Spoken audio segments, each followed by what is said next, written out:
राष्ट्रीय कवि संगम मालवा प्रांत की खरगोन इकाई द्वारा राष्ट्रीय अध्यक्ष जगदीश मित्तल अमृत महोत्सव एवं गुरु पूर्णिमा के अवसर पर काव्य संध्या का आयोजन राष्ट्रीय कवि संगम के खरगोन इकाई अध्यक्ष डॉक्टर लवेश राठौर के निज निवास आदेश नगर में किया गया। इस काव्य संध्या पर नगर के प्रतिष्ठित कवियों द्वारा काव्य दोहे और गजलों से समा बांधा गया। कार्यक्रम की शुरुआत सरस्वती पूजन से हुई। इसके पश्चात मुख्य अतिथि दिलीप करपे को इस वर्ष के पंडित हरिशंकर तिवारी यात्रा वृतांत स्मरण विधा में साहित्य सम्मान हेतु चयनित होने पर शाल और श्रीफाल देकर सम्मानित किया गया। इसके पश्चात काव्य संध्या का दौर चला। हेमंत बोडिया ने अपनी गजल बुरा हो वक्त तो जाहिर असल किरदार हो इसका ये दुनिया देखने में तो भली मालूम होती है सुनाकर वाहवाही बटोरी। मशहूर गजलकार महेश जोशी ने बारिश के मौसम पर अपना शेर जाने कैसे अलग चमकने लगती है कार्यक्रम का आकर्षण रहे। सुप्रसिद्ध गीतकार कांता प्रसाद कमल ने श्रोताओं की मांग पर श्रृंगार रस के साथ साथ अनेक रचनाएं सुनाई।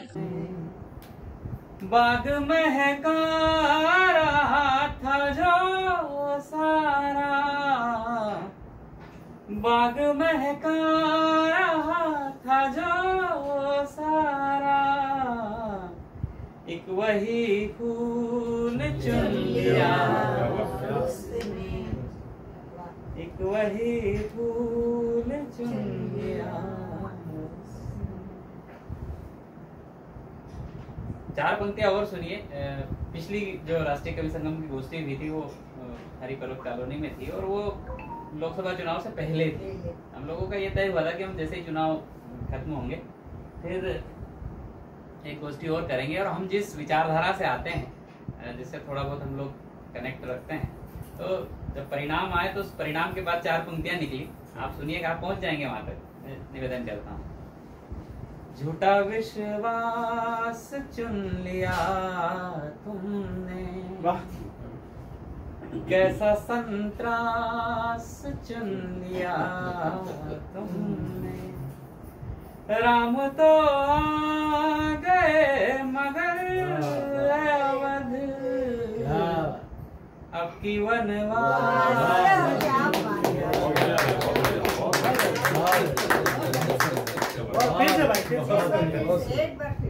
झूठा विश्वास चुन लिया तुमने।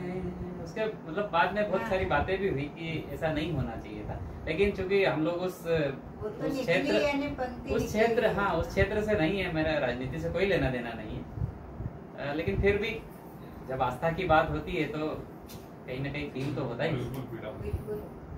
झूठा विश्वास चुन लिया तुमने, कैसा संतरास चुन लिया तुमने, राम तो आ गए मगर अवध अब की वनवास चुन लिया।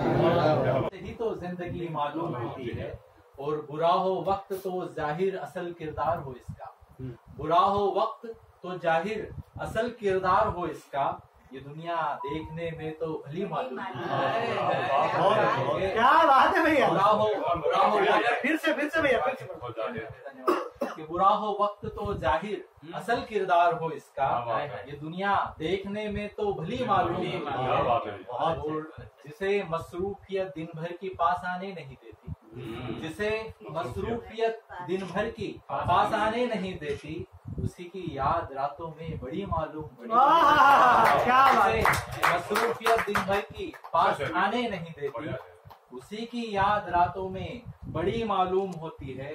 और तुम्हारे साथ गुजरे पहर भी लगते हैं दो पल से, तुम्हारे साथ गुजरे पहर भी लगते हैं दो पल से, तुम्हारे बिन घड़ी भर भी सदी मालूम लगते हैं, तुम्हारे बिन घड़ी भर भी सदी मालूम होती है। बहुत क्या हमका तो मन तो जैसा लगी तुम्हारे साथ गुजरे पहर भी लगते हैं दो पल से, तुम्हारे बिन घड़ी भर भी सदी मालूम लग होती है। और जरूरत ने उसे बूढ़ा नहीं होने दिया, जरूरत ने उसे बूढ़ा नहीं होने दिया अब तक, मगर हाथों की अब वो थरथरी मालूम है। जरूरत ने उसे बूढ़ा नहीं होने दिया अब तक, मगर हाथों की अब वो थरथरी मालूम होती है। और चले थे साथ तुम जितना सफर उतना ही रोशन था। चले थे साथ तुम जितना सफर उतना ही रोशन था कि उसके बाद तो बस तीर की मालूम होती है। उसके बाद तो बस तीर की मालूम होती है। आखिरी शेर सुनिएगा कि जमी का खींचना हर शय वस्तु कि जमी का खींचना हर शय ही है इसका नमूना क्या। कि जमी का खींचना हर शय ही है इसका नमूना क्या। तेरी आंखों में भी तो ग्रेविटी मालूम फिर से पढ़ो भैया। जमी का खींचना हर शय ही है इसका नमूना क्या। जमी का खींचना हर शय ही है इसका नमूना क्या। तेरी आंखों में भी तो ग्रेविटी मालूम होती है।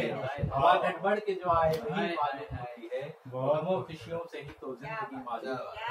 बहुत बहुत शुक्रिया। और आपके साथ इजाजत हो तो एक तरन्नुम पढ़ना। हाँ भैया पढ़िए। एक और पढ़िए। एक गीत सुने। प्रेम सुधा बरसा जाना तुम अनायास ही आ जाना। प्रेम सुधा बरसा जाना तुम अनायास ही आ जाना। गीत का बंद सुने। बहुत अच्छा है। जाग जाग कर सोती जाए जब सुधियां मेरी आंखों में। जब प्रेमी किसी अपने प्रेमिका को याद करता है, प्रेमिका प्रेमी को याद करता है, तो एक समय आता है कि याद करते करते झपक आंखें जब मतलब नींद आ जाती कि जाग जाग कर सोती जाए जब सुधियां मेरी आंखों में। मौन बयारी धीमे धीमे बहता हो मेरी सांसों में। जाग जाग कर सोती जाए जब सुधियां मेरी आंखों में। मौन बयारी धीमे धीमे बहता हो मेरी सांसों में। मध्यम मध्यम चित्र तुम्हारा नयन पटल के। खरगोन से अब्रार पठान की ये रिपोर्ट।